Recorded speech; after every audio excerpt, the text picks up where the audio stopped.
Hi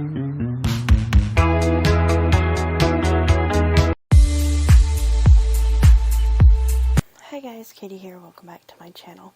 Today's video is a let's talk about it video, and we're going to be talking about Disney fan theories. This is part 7, and we are going to be talking about like the middle princesses.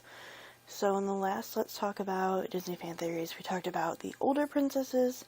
Now we're talking about the middle princesses, and then the next one we'll be talking about like the newest princesses. So in this video is Pocahontas, Mulan, Princess and the Frog, and Tangled. So we're going to start with Pocahontas. The first theory is called True Villain of Disney's Pocahontas.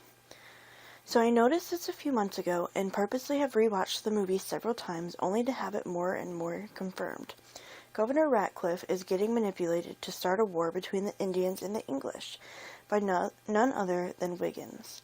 One thing that you're probably thinking is a scene when Ratcliffe mentions giving the Indians a proper English greeting, and Wiggins says, "Ooh, gift baskets." There is no way, you say. Wiggins is too stupid. But who better to manipulate someone than the person everyone assumes is too stupid to? There is two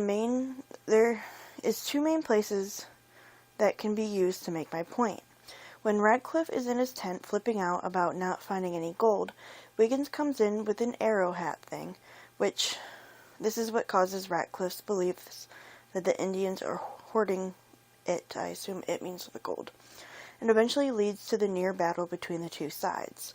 Point number 2 is at the end of the movie, when Ratcliffe gets thrown into the rowboat to be taken back to England. Wiggins, all tearful, says, "And he was so highly recommended." What? Earlier it was mentioned that Ratcliffe was a repeated failure and that this was his last chance for glory. Repeat failures don't get recommendations. Just ask Charlie Brown.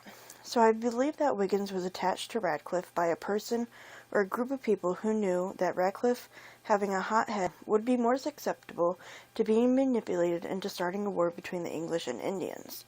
Now, Ratcliffe is still a bad guy, but the true villain is actually the silly servant who nobody would have expected it from.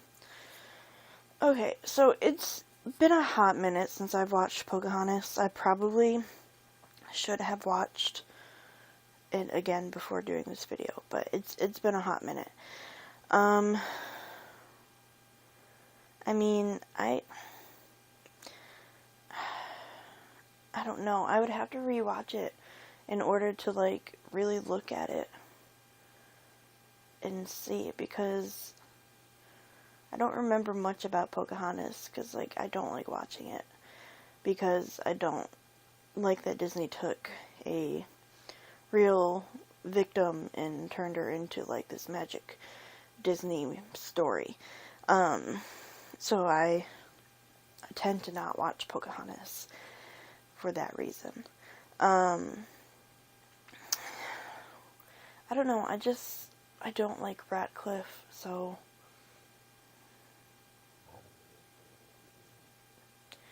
I don't know if it's possible that Wiggins could be the true villain.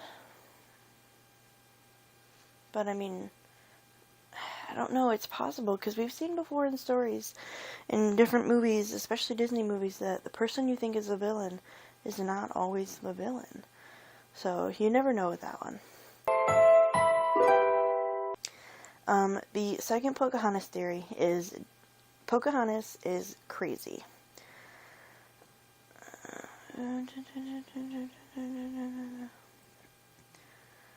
Says, first off, as a disclaimer for this post, I will be criticizing Pocahontas as she is portrayed in the movie. I will not be judging the historically accurate Pocahontas. Moving on, Disney's Pocahontas is a selfish and probably mentally disturbed girl who single-handedly brings about the ruin of her people. Let me explain why. So in the movie, Pocahontas is the only child of Chief Powhatan. Again, I should have watched the movie. Again, I don't know how to say that. Powhatan? Don't come for me. I'm sorry. We don't see any other siblings, nor are they mentioned, so yeah, she's the only kid, whose mother died sometime before the beginning of the movie. Now she is a princess, and it's up to her to be the shining future of the tribe, to learn how to lead and marry a strong man, etc. So here's my question. When do you ever see her do anything even remotely related to responsible leadership? Here's the answer. Never. From the scene at the beginning of the movie, you can see that all the other women of the tribe do something that contributes to their society. Oh my god.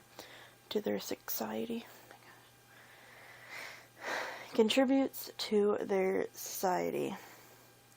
And you can also see that they are all about the same age as Pocahontas, but she is never seen doing any of the things they do. Add to the fact that no one talks to Pocahontas with the exception of her father and her friend.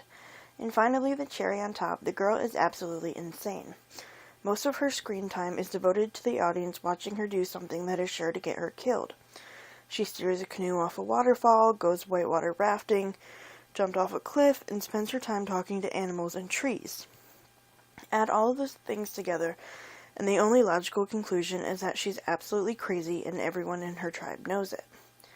Yep, she is probably mentally disturbed, whether it's a result of the death of her mother or some isolated incident is irrelevant. What matters is she's insane and the tribe's future is in her hands, which explains why her father is trying to get her to marry Kokom. Again, I should have watched the movie again before. We viewers just assume that Chief Powhatan is being a mean father and attempting to force his daughter to marry some mean stoic warrior, but we don't know that for sure. Considering that apparently Chief Powhatan hasn't made Pocahontas do anything else in life, it doesn't make sense that he would all of a sudden try to ruin her life and make her get married. You know what does make sense, though? His attempting to marry his daughter to someone who will help his daughter lead and be able to deal with her unstable behavior. Lastly, it's clear that Pocahontas is totally a danger junkie. She can't seem to help herself, which explains why she gravitates towards these destructive invaders that move into her territory. When they land, everyone else is cautious and avoids them, but she goes and looks for the ones to be friends with. Not a smart move, especially considering that she kept going to see him even when the new white settlers started killing and maiming her people. Her addiction to danger is so acute she even sides with John Smith over her own people. By the end of movie 1, she has betrayed her people to save the settlers that are killing them. She even lets them sail away back to England so they could bring more crazy invaders back to kill more Native Americans. Still not convinced she caused the ruin of her people? Look at all the people in the tribe in the first movie and all the other tribes that come to fight with them. That's a lot of people, right? Now tell me how many Native Americans you see in movie 2. Is it me, or are there considerably less of them? So again, I just want to preface, I haven't seen Pocahontas in a hot minute. And I can't say that Pocahontas is, like, mentally insane, you know? I do find her and Anna from Frozen to be very similar in the sense that they are very shielded and protected. And what I mean by that in the sense of Pocahontas is that all she knows is the life of Native Americans, right? And, you know, that's all she knows. And if we know anything about, like, a strong Disney woman, we know that they are not content with the norm. We see it with Merida, we see it with Pocahontas, we see it with Moana, we see it with so many of them. And, you know, it's just, I feel like Pocahontas is just not wanting to live within the norm of what her tribe is. And she sees, you know, the new white settlers as Anna saw Hans. You know, she's very naive and very sheltered, and this is something new and shiny and something, you know, in a way for her to experience something she's never experienced before. And I think that's kind of where, you know, we kind of see it with Ariel too, where it's like, I don't want to stay with the norm. I want to go with this guy who can, you know, show me, like, so many new things in life.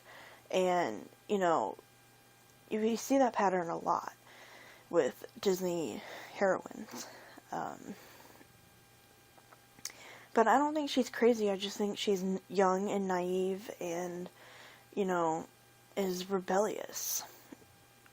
What her father would call rebellious and her tribe would call rebellious. I don't want to, slap, a label like that onto anybody, whether it's a character or not. But, yeah, I don't think it's necessarily that she's, insane. I just think she's just, naive and, a little sheltered and just wants to explore, so. Okay, now we're moving on to the Mulan theories. The first one is, Cricket from Mulan may not have always been a cricket. I know this may sound ridiculous, but I believe that Cricket from Disney's Mulan was once a human for many reasons, no matter if it's a cartoon or not. He has 4 limbs like humans, unlike normal crickets which have 6 legs. He also has human-like eyes as opposed to insect eyes, and even a human-like mouth rather than an actual cricket mouth. He has been seen standing on his back legs like a human, which crickets aren't known for. He also seems to know what humans do, such as bathing, rowing, etc., which has led me to believe that Cricket was a normal person, but was cursed by an evil person, possibly a sorcerer or sorceress, and turned him into a cricket. It's very possible. We know Disney, we know that they do things like that all the time, so it doesn't, it wouldn't really surprise me. The Great Stone Dragon exhausted its power protecting Mulan's father. It's always slightly bothered me that the Great Stone Dragon crumbles when everyone else in the family shrine wakes up, so I'll get right into it. We know Fa Zhao, it's been a hot minute since I've seen Mulan too. I've seen Mulan also. And so, sorry if I get the names wrong. We know Fa Zhao was a great warrior. Shang and the Emperor's advisor, Chi Fu, recognized his name immediately, and are both suspicious of Ping, with Chi Fu even showing some knowledge of the Fa family with his comment, "I didn't know he had a son." Fa Zhao also has a bad war wound, one that requires daily treatment. It's a simple theory that the Great Stone Dragon went with Zhao to war, and exhausted his powers protecting him in the same battle that gave him his wound. Now, the Great Stone Dragon is only supposed to be sent out in times of great need, and in the Mulan universe, men are expected to go off to battle to bring their family honor. So it seems a little strange that the family's greatest protector would be sent out on what could have been seen as a normal task for Fa Zhao. Live or die, the honor comes in fighting with courage. There are a few contextual clues that could point to why. 1. Despite his fame, Zhao isn't involved in the military or government in any capacity, and has instead chosen a quiet retirement. A war hero like that, at the very least, would be ensured some sort of position as a village leader, even with his wound. The Fa family owns a beautiful estate, which indicates that they are very well off, but they don't seem involved in upper-middle-class society. Mulan doesn't fit in with her peers, and the matchmaker seems to know her and has her written off from the start. The matchmaker pointing out in front of everyone that Mulan spoke without permission could also be seen as a public dig at Mulan's father, who would be in charge of Mulan's development as a submissive young woman. 3. Fa Zhao gets mad when Mulan tries to argue against him going to war, yelling, "I know my place," but only tells Mulan that she dishonored him when in public, with Chi Fu watching. At the end of the movie, he makes it very clear that he doesn't care about honor, and is just glad that Mulan is home safe. Seems like the Fa family is new to their social status and isn't really comfortable in the upper middle class. I think that before Fa Zhao went off to war, the Fa family was in disgrace and living as peasants. The ancestors sent the Great Stone Dragon and Zhao to try to ensure that he regained some family honor. It worked, and the Fa family was catapulted upward in society, but at the cost of the Great Stone Dragon himself and a lifelong war wound for Zhao. The high cost left Zhao disenchanted with Chinese society and pushed him into becoming a quiet, retired family man.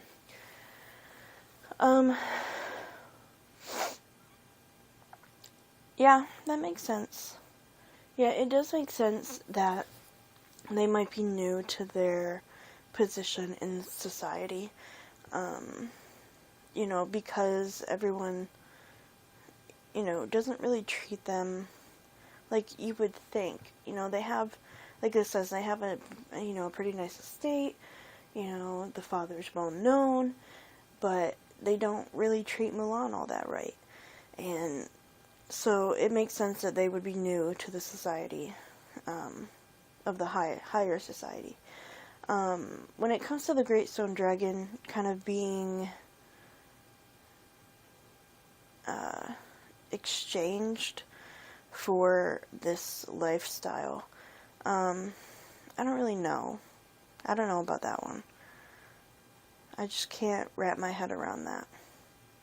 So, we're moving on to Princess and the Frog. Now, I just want to preface this by saying that I have watched Princess and the Frog one time.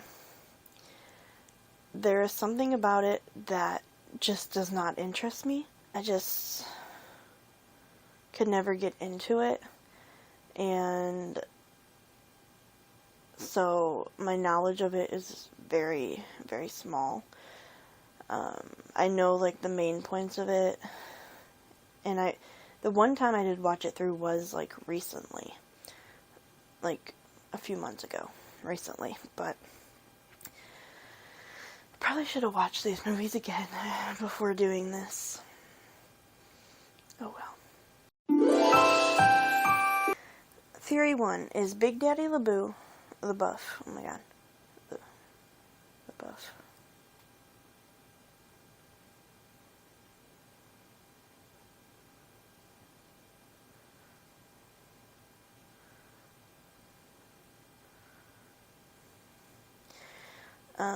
Okay. Big Daddy LeBuff bought the old sugar mill for Tiana. Here's the mystery. After years of being empty and unbought, suddenly it gets bought the same day that Tiana has saved enough money for a down payment. Something's not quite adding up here. My scenario, Big Daddy has been watching Tiana and his daughter grow up for years. He seems to treat her as a second daughter, at least not forbidding Charlotte from associating with her. He loves Charlotte and indulges her every whim, because the limit of her ambition is to simply marry well. He knows, though, that Tiana wants to run a high-class restaurant, but for a black woman to succeed in the 1920s South, she has to be tough, smart, and hard-working, so he can't just give Tiana everything she wants, much as he'd like to. Once she tells Charlotte that she has enough for the down payment for the restaurant, she's proven that, to him, she has the mental toughness to run a successful restaurant. He goes ahead and buys it outright to give to her at the party, but before he can do so, she disappears.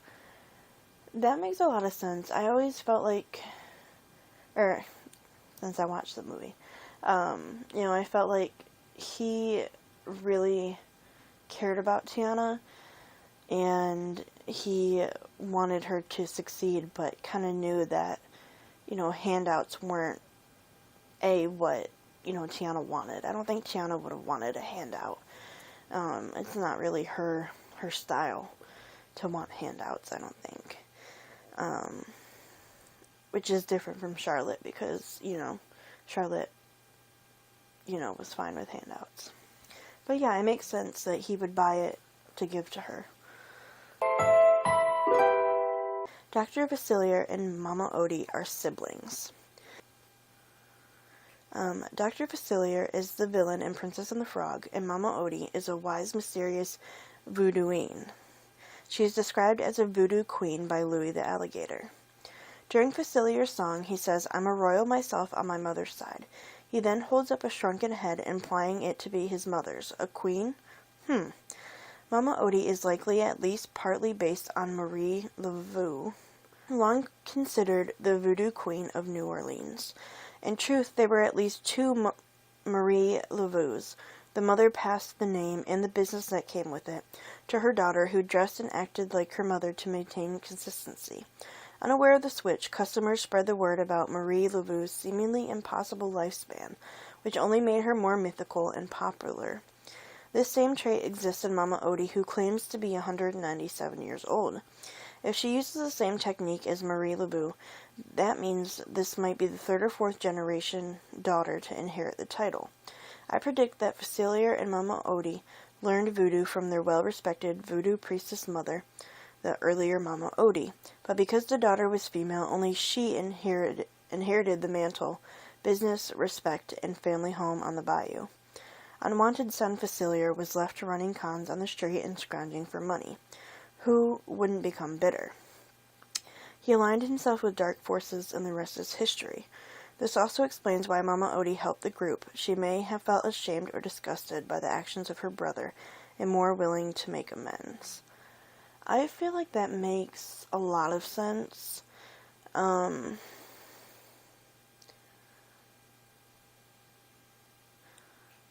makes a lot of sense. I feel like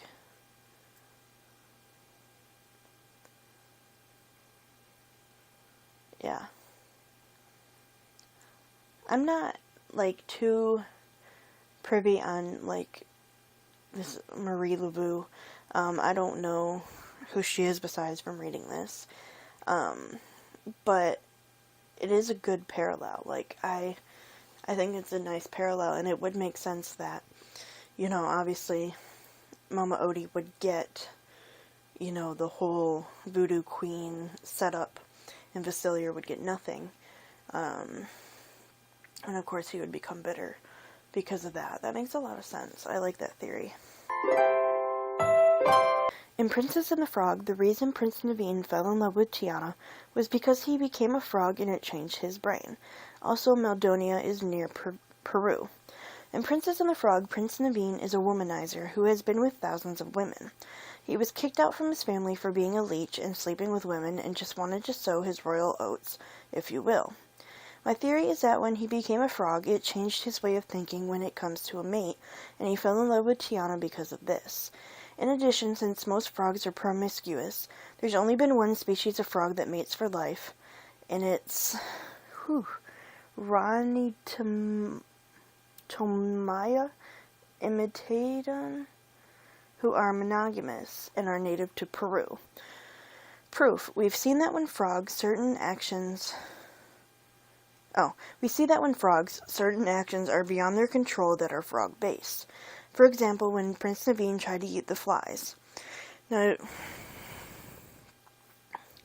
you may say that Naveen has little self-control. I mean, he's a womanizer after all. But even Tiana, who is single-minded in her goals in life, to forego everything to get her restaurant, can't stop herself from trying to eat the flies. This could also be why Tiana wanted to marry Naveen, since most frogs are promiscuous, and since Naveen was the only frog, her frog-influenced brain wanted to mate with him. 2. As a frog, Naveen and Tiana look different. Naveen especially has these marks on his legs that Tiana doesn't have. If you look up Ranitomaya imitator, they can have different patterns, but the point is they have patterns and are not just green like Tiana, indicating a different species. 3. Prince Naveen's accent was based on a Brazilian-French combination, and Peru and Brazil are on the same continent, while Peru was colonized by France. Plus, with Naveen's complexion, he could be from South America, and he arrived by boat. So in short, Prince Naveen fell in love with Tiana because his brain was subconsciously changed as a frog, and because he was a species of frog that is monogamous, in the kingdom of Maldonia in South America and near Peru, because that's where the species of frog is native to. Yeah. That could make sense. That becoming a frog changed his brain. We don't know much about, like, how it affected them being frogs afterwards. So, yeah, I guess that would make sense. Yeah. Evangeline was once real and Mama Odie helped curse them. These are two different theories. 1. This one is probably obvious and you're probably going to be like, duh. But I'm just going to put it anyway. My theory is that Evangeline was a firefly and her and Ray were married, but then she died and turned into a star. In his song, Ray says love always finds a way, implying that even though she's dead, their love is still ongoing.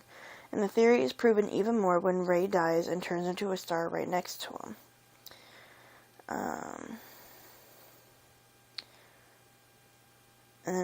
Okay, so with that one, it's very possible. I mean, that's what I thought, too, was that, like, that Evangeline was once, you know, a firefly. So, yeah, I get the duh part. I don't know, I thought that was obvious. But their second theory. This one is a stretch. The theory is that even though Dr. Facilier put the curse on Naveen, Mama Odie was the one who kept the curse on them. Hear me out. When Tiana breaks Dr. F's voodoo necklace and he dies, the curse should be broken and they should turn back into humans. But Mama Odie is preventing the curse from uplifting because she wants them to learn a lesson. She wants them to understand that they don't need to be human to be happy, as she said in her song. When they finally do learn their lesson and return to the bayou to get married, she lifts the curse. Yeah, that's possible. Especially if it goes along with, you know, the theory that they're siblings. I mean, you know, I don't know. That just makes sense. Okay, now we're moving on to Tangled. First one is Eugene Fitzherbert is a time traveler. I propose the following timeline. Eugene Fitzherbert is born in America around the 2010s. He is put up for adoption in an orphanage and during that time reads of a rogue named Flynn Rider in a book. This would make him around 20 years old in the 2030s, where in the Disney movie Meet the Robinsons, time machines exist. So Eugene, already a thief, decides to steal a time machine. Time cops can't find him, though, because he crashes the time machine in early 1800s Corona. Disclaimer, I haven't watched Meet the Robinsons in ages, so my info is coming from Wikipedia. From there, he decides to try to thrive in the environment, and of course that means being a thief. He adopts the name Flynn Rider after the rogue in the book that has yet to be published. Then Tangled happens. Eugene later writes a book fictionalizing his adventures when he is a thief. Maybe Rapunzel's tear made him immortal and he ended up surviving to the future. Evidence. Eugene didn't like to tell his backstory to anyone. He always seemed out of place in his movement and talking style. He occasionally uses anachronistic slang, a thing for brunettes, forbidden road trip. Language barriers have never been a problem in the Disney universe. It's barely a cross-species problem, let alone a cross-cultural problem. Even mere people can talk to the people of Eric's kingdom. English v. whatever language the people in Tangled speak. No problem. He's a good storyteller, as he is the narrator of Tangled. He could totally author a book, especially if he realizes that the book doesn't actually exist yet. Tanned and rested and alone. Tanned is only a positive thing in modern times. In short, it's because until recently, tanned implied you worked outside and weren't privileged enough to spend free time inside. There's a pop-like song on the end credits. The majority of the movie's music is at least somewhat era-neutral, but the instrumentals and style of the end credits music is very clearly modern. Granted, it's the end credits and maybe shouldn't be considered a canonical part of the movie, or maybe it's just that Disney movies are meant to be historically accurate, whatever.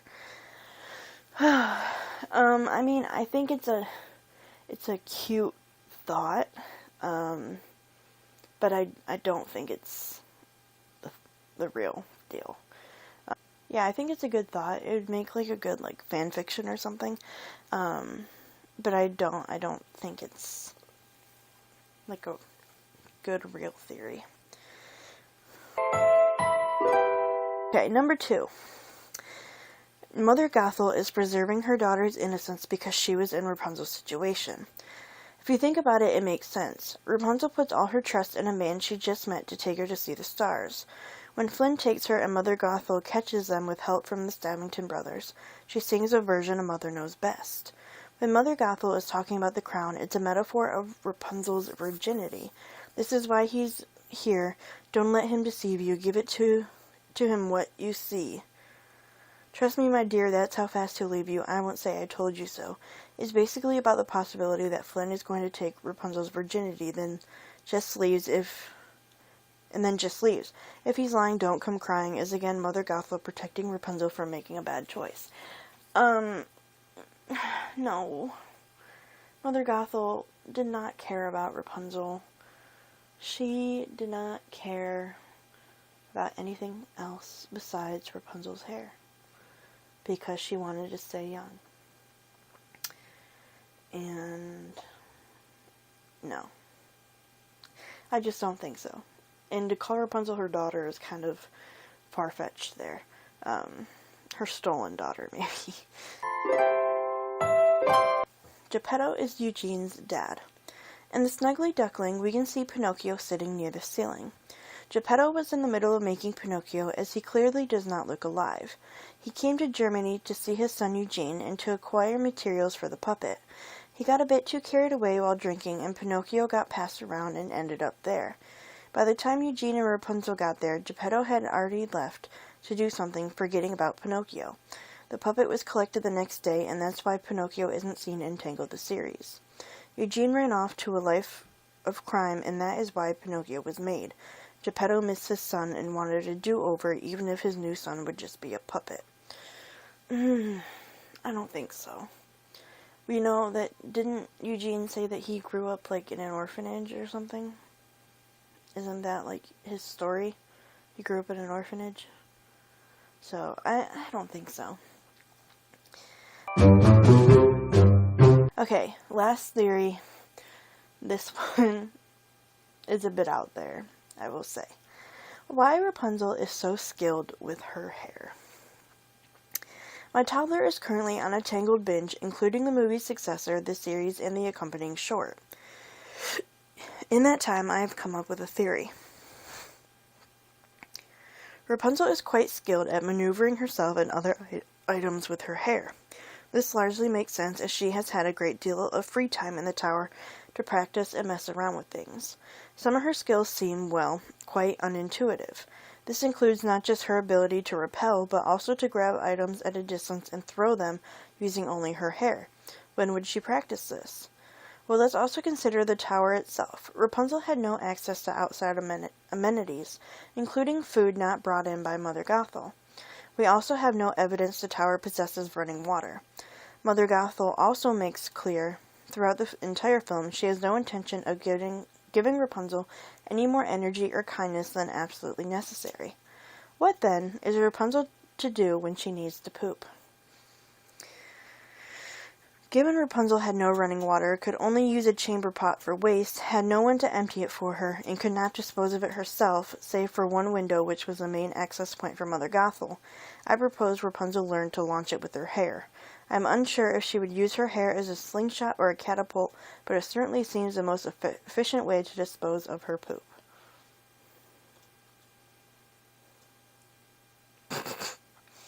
I'm sorry. Yeah.